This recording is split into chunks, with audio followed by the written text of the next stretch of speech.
Hello, my friends. Today's topic will be a bit different. It's about how to know yourself truly. Who are you? Yes, it's a question we all ask, right?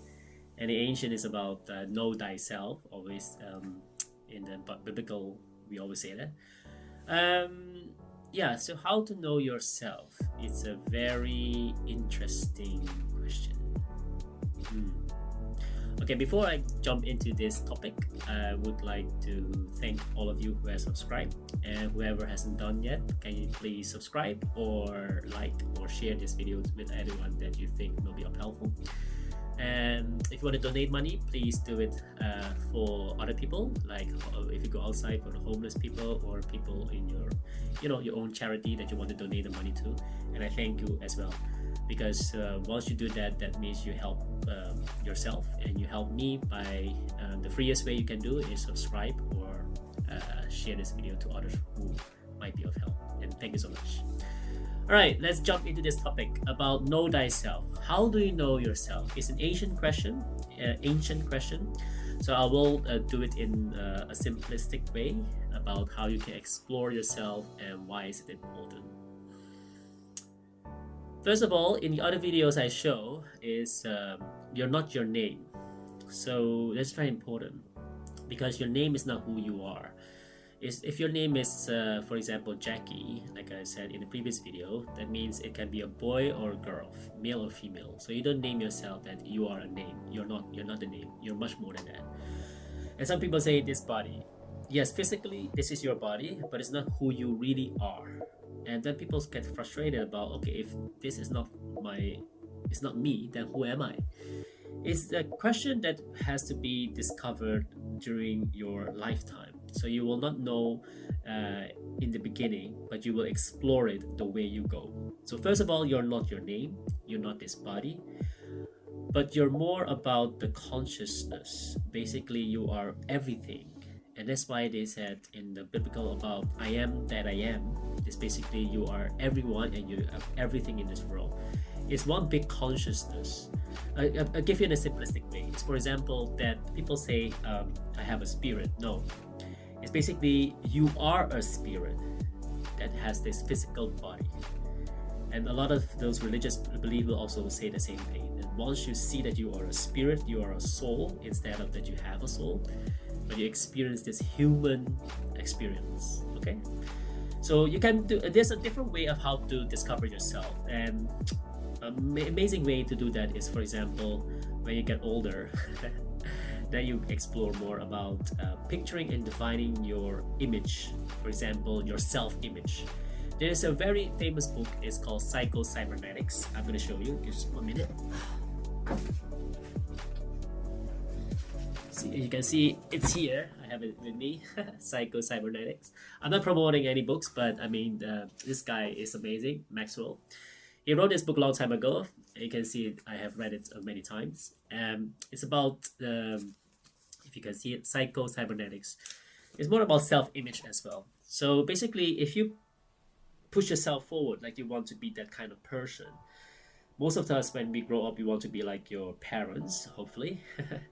And also maybe the celebrities or anyone or in the movie, a superstar, your hero that you want to picture to become one day. And that's very good.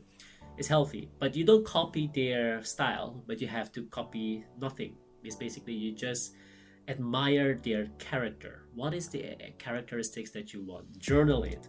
What is the thing that I think I want to have in myself? Honesty, integrity, those kind of things. These are very good. So maintain a journal and write down what's important for you. Okay? So you have to project your self-image. And also, what is your passion that you have in yourself naturally? It's something that comes naturally to you. For example, to me, with speaking, I love to talk, as you can see.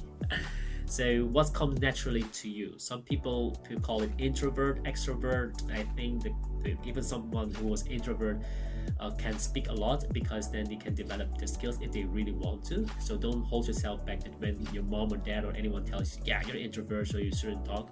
Don't listen to this. You have to listen to your self-talk, especially also. That's why it's not selfish. It's absolutely not selfish. What I just mentioned is about the self-image that you want to project. the self-talk that you talk to yourself. Even the whole world tell you you're an idiot, you're whatever negative talk, you just have a self-talk that's always positive about that. I love myself. I know I'm doing the best that I can do with the knowledge that I have, and that's why I love myself. And then just keep telling your positive self. It's not about affirmation that was always like faking it until you make it. No. It's really honestly expressing yourself through this body. Okay, this spirit needs you to express with this body that you have temporarily housing. And people also say, are we living in what kind of world? I think I forgot who said it correctly, that when we came into this life, there is two envelopes that came with it. One is basically how you see the world. Is it hostile? And the other one is how you see the world is also basically your projection about yeah, it is hostile. And then if you do that, then you have to choose one of the roles. You always say, oh, something always bad will happen to me, then this will happen to you because you will attract that kind of energy. But if you think, no, this will happen to me positively, and negative force. It's not thing good or bad, but it depends on your mindset. Okay, so the skills you can develop and the strengths, always remember, some cracks out there said, yeah, you have to also the SWOT analysis, the strengths, weakness, opportunity, and threats. Focus on your weakness and then make it better. So I have this course for you, blah blah blah. It's all selling you crap commercially. Okay, so don't listen to it. You have to always develop your strengths, okay, and manage your weakness. What I mean about this is, sometimes it's naturally that you're good at something. Develop that, because that will be your main course. It's like something that it's naturally come to you, and you do that. And manage your weaknesses is something that you cannot really do. Then you let other people do it, and you pay them. For example, let's give you a good example about Barack Obama. For example, he's a good speaker. So he will always speak. He will not do the dishes or anything. Maybe he will do once in a while. But if he cannot do those work, accounting or anything, then he has to hire an accountant or anything, lawyer, to do the job for him on the backside. And he's more the face side of what he's good at. So make sure that you always develop your strengths and manage your weakness. Okay? So you have to slowly discover who you really are. And yeah, you have to spend some time. Sometimes it takes time to explore your hobbies, your interests as well. So a good example is a long time ago, someone asked me, hey, can you play the piano? And I said, initially, normal people will say, I cannot. And then the guys tell me, have you ever tried? I said, no, I just never tried it, so I cannot play it, right? And he said, no.